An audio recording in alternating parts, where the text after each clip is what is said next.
Touch किया है जिसमें हम डिफरेंट शेप्स की वेट कैलकुलेशंस कर रहे हैं। वेट कैलकुलेशन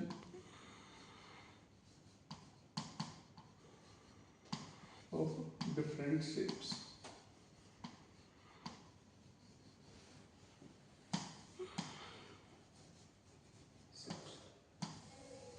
जिसमें हमारी कोई भी शेप हो सकती है। फर्स्ट हमने शेप ली है 50x6 यानी कि एक फ्लैट है जिसकी विड्थ हमारी 50 mm और हमारी थिकनेस 6 mm है और वो उसकी लेंथ हमारी 1 मीटर है।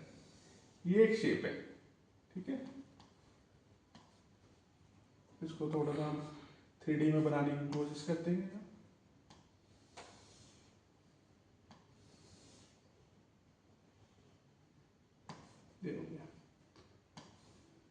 जिसमें इसकी जो विड्थ है वो 50 है और जो इसकी थिकनेस है ये हमारी 6 mm है, ठीक है। अब अगर इस शेप को मैं ऐसे कर दूं तो ये एक रेक्टेंगुलर शेप में बन रहा है जिसमें एक डायमेंशन 50 है, दूसरी 6, ठीक है। तो रेक्टेंगल का एरिया का फॉर्मूला क्या होता है? Area equal to 50 length into breadth, ये फॉर्मूला होता है मेरा। तो एरिया क्या होगा 50 इंटू 6 यानी कि 300 स्क्वायर mm, ठीक है। अब इसको अभी हम इनिशियल टाइम के लिए इसको 1 मीटर हम एक लेंथ कंसीडर कर लेते हैं, ठीक है। तो हम इसको लेंथ से मल्टीप्लाई कर देंगे तो हमारा क्या आ जाएगा? वॉल्यूम निकल के आ जाएगा। वॉल्यूम इक्वल टू क्या होगा? लेंथ इंटू ब्रेथ इंटू के हाइट। तो 50 इंटू 6 इंटू 1 मीटर। इसका कन्वर्जन हम इसके अकॉर्डिंग कर देंगे। और जैसे अभी हमने इसमें फर्स्ट उसमें क्या लिया है? एल्युमिनियम के लिए। तो एल्युमिनियम की हमारी डेंसिटी क्या रहेगी? 2.7। इसका यूनिट ऑफ मेजरमेंट क्या होता है? ग्राम पर क्यूबिक सेंटीमीटर, ठीक है। अब ये सारी चीजें हमने कैलकुलेट कर ली तो हम फिर कौन सा फॉर्मूला लगा सकते हैं इसमें? मास का। तो मास इक्वल टू क्या होता है? वॉल्यूम इंटू के डेंसिटी, ये फॉर्मूला होता है। वॉल्यूम कितना आएगा हमारा? 50 इंटू 6 इंटू, क्योंकि 1 है 1 को आप ऐसे कंसिडर कर लो, और डेंसिटी लिख लो 2.7। अब क्योंकि ये mm में है, ये मीटर में है और ये हमारा ग्राम पर सेंटीमीटर क्यूब में, तो इसका सारा का कन्वर्जन करने के बाद हमारा जो सेम इसको केजी, क्योंकि मास की यूनिट ऑफ मेजरमेंट केजी में होती है, तो इसको कन्वर्जन करने के लिए आप इसको 1000 से पूरे के पूरे को डिवाइड कर दो। जब इसको आप पूरे के पूरे को डिवाइड करोगे तो मास की वैल्यू आ जाएगी हमारी 0.81 केजी, जो हमने यहाँ पे एक्सेल के अंदर भी दिखाया, ठीक है। इसी तरीके से हमारी अगर ये शेप हमारी जीआई में है, जैसे दूसरा वाला हमने किसमें बनाया हुआ है? जीआई में है, तो जीआई में केवल डेंसिटी चेंज होगी, यहाँ पे 2.7 की जगह 7.85 आ जाएगी। अगर यही शेप हमारी कॉपर में है तो कॉपर के साथ हमारी यही डेंसिटी चेंज हो गई 8.9 आ जाएगी, ठीक है। ये तो हो गई हमारी एक ऐसी शेप जो फ्लैट की फॉर्म में है, राइट।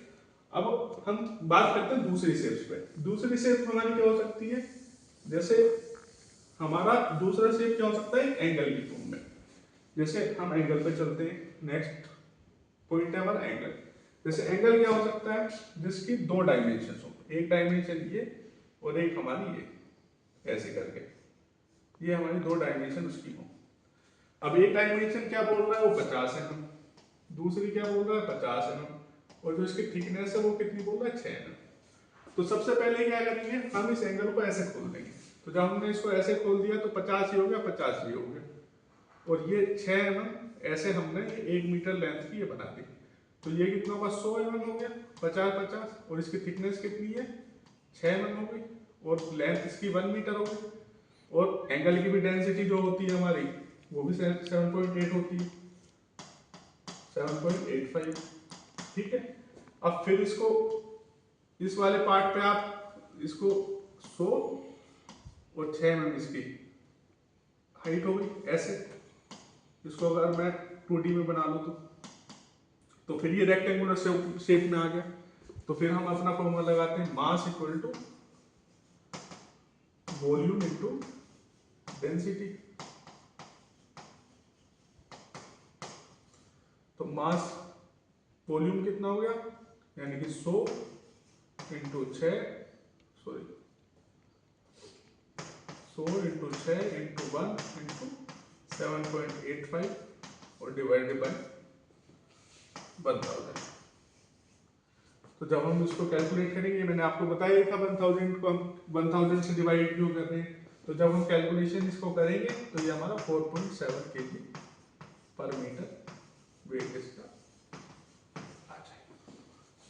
इसी तरीके से हम चैनल को कर सकते हैं और इसी तरीके से हम स्क्वायर पाइप को कर सकते हैं।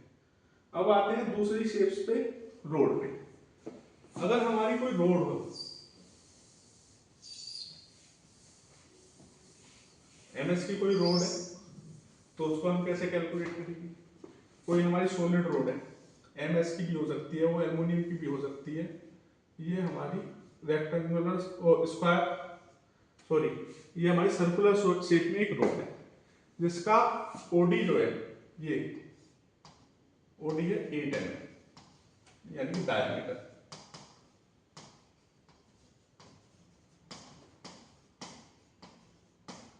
अब आपने एक चीज देखी होगी, जो हमारी ये रोड है ये किस शेप में बन रही है, मेरी सिलिंड्रिकल शेप में।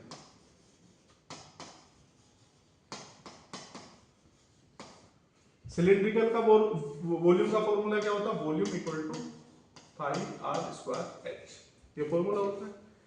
5 की वैल्यू कितनी होती है 3.14, r की वैल्यू क्या होगी, रेडियस इक्वल टू क्या होता है r इक्वल टू d/2, तो 8/2, तो क्या हो जाएगा 4।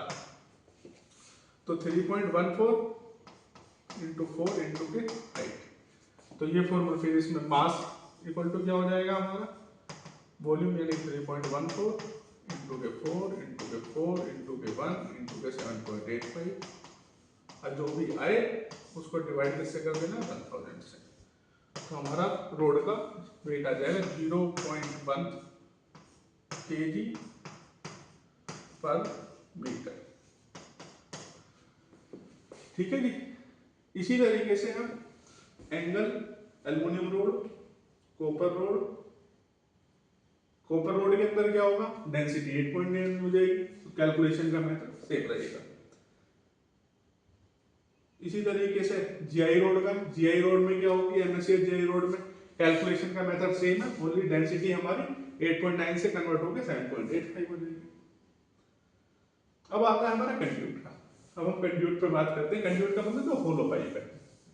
हमारा फ्लैट्स पे हो गया डिस्कशन, हमारा एंगल्स पे डिस्कशन हो गया, चैनल पे डिस्कशन हो गया, स्क्वायर पाइप पे डिस्कशन हो गया, सॉलिड रोड पे डिस्कशन हो गया। अभी हमारा डिस्कशन किस पे है, कंड्यूट पे यानी होलो पाइप पे। होलो पाइप का हम वेट कैसे निकाल सकते हैं, first is the hollow pipe का वो बनाओ। होलो पाइप किस तरीके से होगा, एक सिलेंडर ये होगा, सॉरी होलो पाइप के अंदर क्या, सिलेंडर के अंदर सिलेंडर ऐसे, फिर एक सिलेंडर होगा यानी कि जो उसकी थिकनेस होगी उसको हम मान लेते हैं ऐसे ही, उसको ले लो, ये हो गया हमारा। ठीक है जी। अब इसका जो आउटर डाया है वो 25 mm होगा, यानी कि D1 इक्वल टू कितना होगा 25 mm, तो R1 इक्वल टू कितना हो जाएगा 25 डिवाइडेड बाई 2, तो 12.5। ठीक है। इसी तरीके से जब मेरा ये आ गया R1, तो R2 मेरा क्या हो जाएगा 25 माइनस के 1.6 इंटू 2 डिवाइडेड बाई 2, तो ये कितना आ जाएगा मेरा 10.9। ठीक है। ये दो मेरे आउटर रेडियस, ये आउटर रेडियस है और ये मेरी इनर रेडियस है। अब मेरी आउटर रेडियस आ गई, इनर रेडियस हो गई, तो होलो सिलेंडर का फॉर्मूला क्या होता है वॉल्यूम निकालने का, V इक्वल टू 5r2 का स्क्वायर माइनस r1 का स्क्वायर, r1 का स्क्वायर इंटू h। ये मेरा होलो सिलेंडर का वॉल्यूम का फॉर्मूला होता है। तो वॉल्यूम मेरा यहाँ से आ जाएगा, तो वॉल्यूम की वैल्यू, ये मास इक्वल टू कितना है, वॉल्यूम इनटू की डेंसिटी।